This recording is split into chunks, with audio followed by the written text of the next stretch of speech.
क्या हाल है दोस्तों। वीवो का V50 काफ़ी ज़्यादा पॉपुलर बन चुका है एंड लोगों ने उसको Oppo F29 Pro के साथ काफ़ी ज़्यादा कंपेयर किया। मैंने सोचा प्रो वर्जन तो बढ़िया है बट F29 भी काफ़ी तगड़ा फ़ोन है। सो Oppo F29 5G के साथ आज मैं टेस्ट करने वाला हूँ दोनों ही फ़ोन्स के best buying links description box में एंड ये वीडियो बिल्कुल भी पेड वीडियो नहीं है। सो डिज़ाइन एंड बिल्ड क्वालिटी से हम शुरू करते हैं। देखो F29 कंप्लीटली फ्लैट डिज़ाइन में आता है, बढ़िया लगता है, लाइक बहुत ही ज़्यादा प्रीमियम लुकिंग है। एंड वहीं पे जो V50e है वो कर्व डिज़ाइन में आता है, ये भी काफ़ी ज़्यादा प्रीमियम लुकिंग है। दोनों फोन्स लेकिन अपने साइज़ के हिसाब से बहुत ही लाइट वेट है, मतलब 185 ग्राम्स के आसपास दोनों ही फोन्स मिल जाते हैं एंड थिकनेस भी ऑलमोस्ट सेम है। 7.6 to 7.7 mm के बीच में इन दोनों की थिकनेस है। लेकिन इन हैंड फील V50 की मुझे स्लाइटली बेटर लगी क्योंकि कर्व्ड बॉडी है, लेकिन ये एक कंप्लीटली पर्सनल प्रेफरेंस है। आप क्या सोचते हो कमेंट करके बताओ। जो Oppo F29 है भाई प्रीमियम तो फील होता है बट थोड़ा एजी लगता है। लेकिन भाई अगर मैं बिल्ड क्वालिटी की बात करूँ यहाँ पे F29 बेटर है और आप 5,000 रुपये कम पे कर रहे हो। जी हाँ, मतलब जो बेस वेरिएंट की प्राइस है वो सिर्फ 24,000 रुपये के आसपास है। वहीं पे बेस वेरिएंट जो V50 का है भाई वो ऑलमोस्ट 29 to 30,000 के आसपास है। अब देखो F29 में बेटर बिल्ड क्वालिटी कैसे है।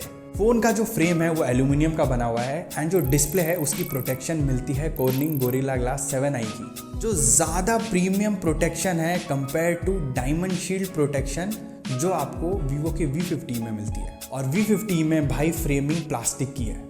प्लस IP रेटिंग की अगर मैं बात करूं IP68 एंड 69 दोनों फोन्स में मौजूद है, लेकिन F29 में भाई IP66 भी मौजूद है।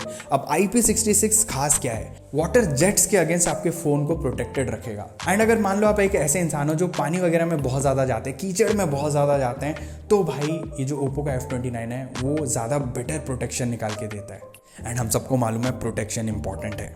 प्लस बातें यहाँ पे ख़त्म नहीं होती, दोनों फ़ोन्स को SGS ने टेस्ट किया है, मतलब ये दोनों ही फ़ोन्स को एक थर्ड पार्टी टेस्टिंग कंपनी ने टेस्ट किया है एंड काफ़ी ज़्यादा बढ़िया फ़ोन्स हैं दोनों। लेकिन अगेन Oppo F29 में मिलिट्री 810 की सर्टिफिकेशन है जो Vivo V50 में नहीं है। तो याद रखो आप 5,000 रुपये कम दे रहे हो एंड ड्यूरेबिलिटी के मामले में F29 का भाई मुकाबला ही नहीं है, क्योंकि बेटर डिस्प्ले प्रोटेक्शन है, 360 डिग्री आर्मर प्रोटेक्शन मिल जाती है। तो ओवरऑल F29 काफ़ी ड्यूरेबल फ़ोन बन जाता है। देखो V50 कहीं से भी बहुत नाजुक सा फ़ोन नहीं है, वो भी बहुत ज़्यादा ड्यूरेबल है बट रिलेटिवली F29 से थोड़ा नीचे है। अब दोस्तों डिस्प्ले की अगर मैं बात करूँ, दोनों ही फ़ोन्स में भाई एमोलेड डिस्प्ले है, 120 हर्ट्ज रिफ्रेश रेट के साथ आता है एंड फुल HD+ की रेजोल्यूशन मिल जाती है। लेकिन डिस्प्ले साइज़ की अगर मैं बात करूं, F29 6.7 इंचेस के साथ आता है एंड V50 6.77 इंचेस के साथ आता है। बट यहाँ पे एक छोटा सा ट्विस्ट है, जो ब्राइटनेस है उसके मामले में V50 बेटर है। 1800 निट्स की पीक ब्राइटनेस मिलती है भाई, एंड वहीं पे Oppo F29 में आपको 1200 निट्स की पीक ब्राइटनेस मिलती है। दोनों फ़ोन सनलाइट में ईजिली विजिबल हैं एंड आपको कोई दिक्कत नहीं आएगी इनको सनलाइट में यूज़ करते हुए। बट ब्राइटनेस के मामले में V50 डेफिनेटली बेटर है। लेकिन एक छोटा सा ट्विस्ट और भी है, F29 की जो डिस्प्ले है वो थोड़ी सी छोटी है कंपैरेटिवली V50 से एंड रेजोल्यूशन थोड़ा सा ज़्यादा है। हैंस इसकी PPI मतलब पिक्सल पर इंच वो थोड़ी सी ज़्यादा है as compare to V50 and hence ये स्लाइटली शार्पर डिस्प्ले है।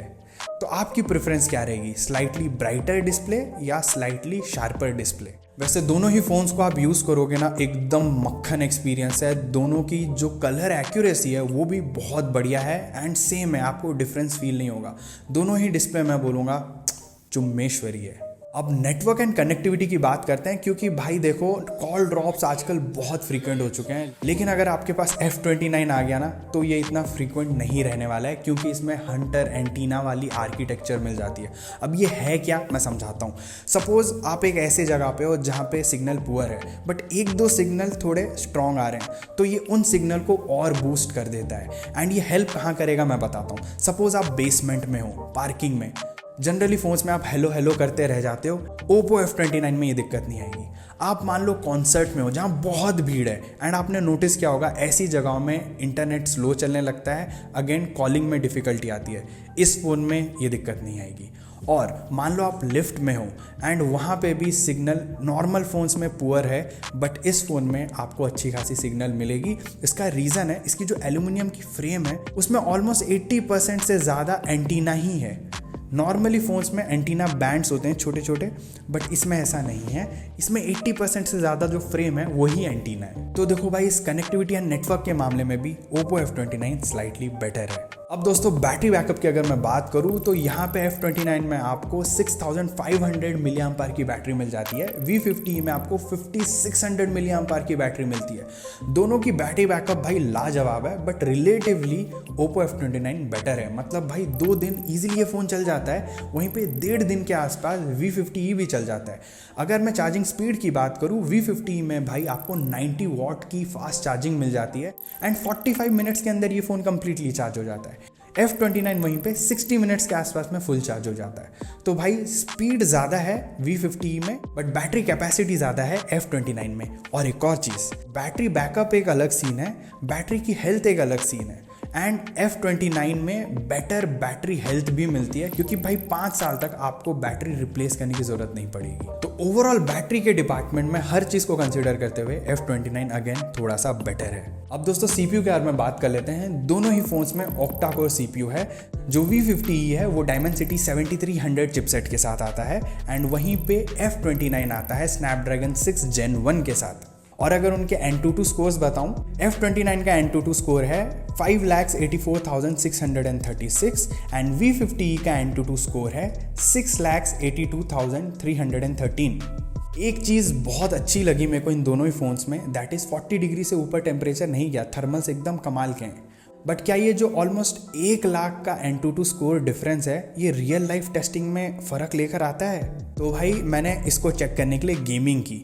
मैंने कॉल ऑफ ड्यूटी खेला जो हैवी गेम है, एंड सेटिंग्स जो थी दोनों की एक ही लेवल पे जाके कैप हो गई। तो ऐसा बिल्कुल भी नहीं था कि V50e में क्योंकि स्लाइटली बेटर CPU है ऑन पेपर तो इसमें आपको बेटर सेटिंग्स मिल रही थी, ऐसा कुछ भी नहीं था। दोनों की मैक्सिमम सेटिंग्स एक ही थी एंड 60 FPS भाई दोनों गेम्स में मिल गए। प्लस मैंने शैडो फाइट 4 भी खेला, एसफॉल्ट भी खेला। दोनों फोन्स में कोई डिफरेंस नहीं था भाई परफॉर्मेंस में। आप दोनों में ही वीडियो एडिटिंग, फोटो एडिटिंग आराम से कर सकते हो। बट एक चीज़ जो मैंने नोटिस की, F29 में अगर आप कुछ हैवी फाइल मूव करते हो, ट्रांसफ़र करते हो या इंस्टॉल करते हो, या बहुत ही हैवी एप्लीकेशन इंस्टॉल करते हो या मूव करते हो, तो F29 ज़्यादा फास्टर फील होता है कंपेयर टू V50e। क्यों, मैं बताता हूँ। एंड ये चीज़ बहुत लोग नहीं बताते हैं। UFS 3.1 मिलता है आपको F29 में एंड UFS 2.2 मिलता है आपको V50e में। 5000 कम देने के बाद भी आपको फास्टर UFS वर्जन मिल जाता है, which is a very good thing. अब दोस्तों कैमरास के बारे में बात करते हैं स्ट्रेट अवे। 50 मेगापिक्सल का मेन सेंसर मिल जाता है आपको F29 में, f-stop 1.8 का है एंड एक और 2 मेगापिक्सल का मोनोक्रोम सेंसर मिलता है, ये डेप्थ को मेजर करता है। वहीं पे V50 में आपको 50 मेगापिक्सल का ही शूटर मिलता है एंड f-stop 1.79 के साथ आता है, प्लस 8 मेगापिक्सल का आपको एक अल्ट्रा वाइड सेंसर मिलता है जो f2.2 के साथ आता है। और फ्रंट साइड में सेल्फी शूटर की अगर मैं बात करूं, F29 में आपको 16 मेगापिक्सल का शूटर मिलता है एंड V50 में आपको 50 मेगापिक्सल का शूटर मिलता है। तो देखो मैंने अच्छी खासी टेस्टिंग की, लो लाइट में फ़ोटोज़ खींचे, वीडियोज़ भी बनाए, स्टेबिलिटी वगैरह भी चेक की, माइक भी चेक किया एंड मुझे ऐसा फील होता है जो Oppo का F29 है वो आँखों को ज़्यादा अट्रैक्टिव लगने वाली फ़ोटोज़ क्लिक करता है एंड V50 हल्की सी ज़्यादा शार्पर फोटोज़ क्लिक करता है। एंड एक और चीज़ जो मैंने नोटिस की, अल्ट्रा वाइड सेंसर आपको एक definitely better field of view देता है अगर मैं कंपेयर करूँ V50e को F29 के साथ। F29 में अल्ट्रा वाइड शूटर नहीं है। एंड उसी के साथ ये भी नोटिस किया 4K 30 FPS तक दोनों के रियर व्यू कैमरास जा सकते हैं, बट फुल HD 60 FPS आपको Vivo V50 में मिलता है एंड फुल HD 30 FPS तक ही Oppo का F29 जा सकता है। वैसे ये रहे कुछ सैम्पल्स।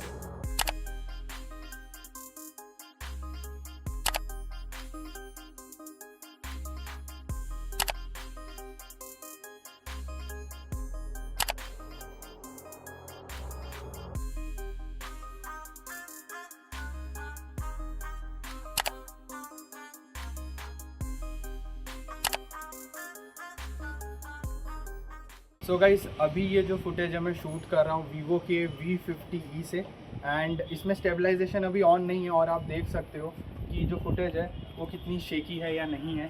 ठीक है, स्टेबलाइजेशन ऑन करने का डेफिनेटली जो स्टेबिलिटी ओवरऑल फुटेज की वो इम्प्रूव हो जाती है। तो दोस्तों अभी ये जो मैं शूट कर रहा हूँ ये मैं कर रहा हूँ ओप्पो के F29 5G से।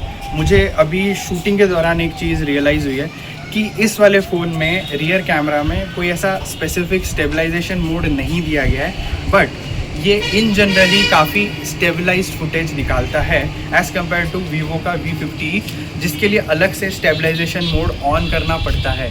इसमें ऐसा कुछ ज़रूरी नहीं है, इसकी ओवरऑल फुटेज स्टेबलाइज्ड ही निकलती है। गाइस वीवो के V50e में मैं शूट कर रहा हूँ एंड इसमें एक स्टेबलाइजेशन मोड है। तो अभी आप देख सकते हो वीडियो की क्वालिटी कैसी है। फुल HD 60 FPS पे ये वीडियो शूट हो रही है एंड मेरे हिसाब से स्टेबलाइजेशन वगैरह अगर ऑन करने के बाद जो वीडियो की ओवरऑल स्टेबलाइजेशन है वो थोड़ी बेटर डेफिनेटली हो जाती है। सो दोस्तों अभी ये जो वीडियो शूट हो रही है ओप्पो F29 से, आप देख सकते हो वीडियो की क्वालिटी कैसी है एंड स्टेबलाइजेशन कैसी है। ये फुल HD 30 FPS में शूट हो रही है वीडियो।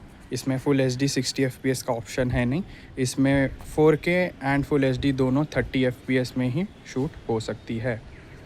सो गाइज़ ये 4K 30 FPS पे वीडियो शूट हो रही है ओप्पो F29 5G में। आप देख सकते हो फुटेज की क्वालिटी कैसी है, माइक की क्वालिटी कैसी है एंड स्टेबलाइजेशन वगैरह कैसा है। अभी शाम के बज रहे हैं 5:50,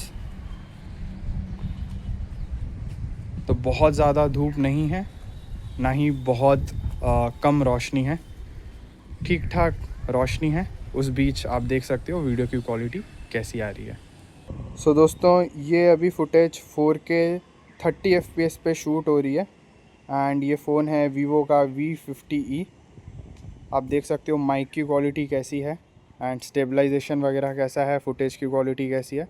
शाम के अभी 5:50 ही हो रहे हैं एंड आप देख सकते हो कि इस लाइटिंग कंडीशन में जो वीडियो की क्वालिटी है वो कितनी अच्छी है या कितनी ख़राब है। और भाई मैंने एक और चीज़ नोटिस की, वीवो का सेल्फी कैमरा डेफिनेटली ज़्यादा शार्पर इमेजेस क्लिक करता है फॉर श्योर। तो सेल्फी गेम अगर स्ट्रॉन्ग करना चाहते हो V50e थोड़ा सा बेटर चॉइस रहता है, लेकिन अगर ओवरऑल आपको ज़्यादा अट्रैक्टिव लुकिंग फ़ोटोज़ चाहिए देन ओप्पो का F29 will be a better choice. And दोस्तों इन्हीं फ़ोटोज़ के बीच में आपको कुछ AI फीचर्स भी मिलते हैं। अब देखो AI फीचर्स आजकल बहुत ज़्यादा डिमांड में एंड स्पेशली इंसान को गायब करने वाला फ़ोटोज़ में से। सो मैंने अपने एक दोस्त को इस फ़ोटो में से गायब किया F29 को यूज़ करते हुए and my mind was blown. मैं बताता हूँ क्यों, लेट मी एक्सप्लेन। भाई इसने बंदे को तो गायब कर दिया which is very good, but at the same time मेरा लेफ्ट हैंड जनरेट भी कर दिया और उंगलियां भी जनरेट कर दी। वहीं पे जब वीवो V50 में मैंने सेम चीज़ की तो बंदा तो इसने भी तगड़ा गायब कर दिया, लेकिन मेरा हाथ जनरेट किया ही नहीं। मेरे को एक हाथ से भाई टुंडा बना दिया, ठाकुर बन गया मैं एक हाथ से। सो यहाँ पे AI के मामले में again Oppo F29 slightly better काम कर रहा है एंड दोनों ही फ़ोन्स में अंडर वाटर फोटोग्राफी के बाद पानी को ड्रेन करने का सिस्टम भी दिया गया है, which is quite an amazing thing guys. और हाँ, एक चीज़ तो मैं बताना ही भूल गया भाई, ओप्पो F29 में जो वॉल्यूम है, पीक वॉल्यूम, वो 300% तक जाती है एंड डेफिनेटली लाउडर है दैन V50। तो अगर आप भाई बिना ईयरफोन्स के मल्टीमीडिया एंजॉय करना चाहते हो, मल्टीमीडिया कंज्यूम करना चाहते हो, तो मैं बोलूँगा लाउडनेस के मामले में F29 अगेन आगे निकल आता है। बाय द वे दोनों ही फ़ोन्स में आपको डुअल सिम का सेटअप मिल जाता है एंड दोनों ही फ़ोन्स में आपको LPDDR4X रैम मिल जाती है। तो दोस्तों फाइनली अगर इन दोनों में से किसी एक फ़ोन को चूज़ करना होगा ना, प्राइस को कंसीडर करते हुए मैं बोलूँगा भाई F29 ज़्यादा वैल्यू फॉर मनी है, ज़्यादा चीज़ें ऑफर कर रहा है at a cheaper price and भाई ड्यूरेबिलिटी भी ज़्यादा एंड प्रीमियमनेस भी मैं बोलूँगा ज़्यादा है। वीवो V50 में कर्व डिस्प्ले मिलती है, अगर आपको कर्व्ड बॉडी वाला फ़ोन चाहिए ही चाहिए देन आप V50 ले सकते हो, वरना ओवरऑल अगर मैं पैकेज देखूँ F29 मेरे ओपिनियन में तो स्लाइटली बेटर है। आप क्या सोचते हो कमेंट करके ज़रूर बताना। ऐसी और इम्पॉर्टेंट वीडियोस देखने के लिए लाइक सब्सक्राइब प्लीज़ कर देना। अगर कोई भी सवाल है, सुझाव है तो कमेंट करके ज़रूर बताना। मैं मिलता हूँ आपको अगले वीडियो में। Until then, over and out.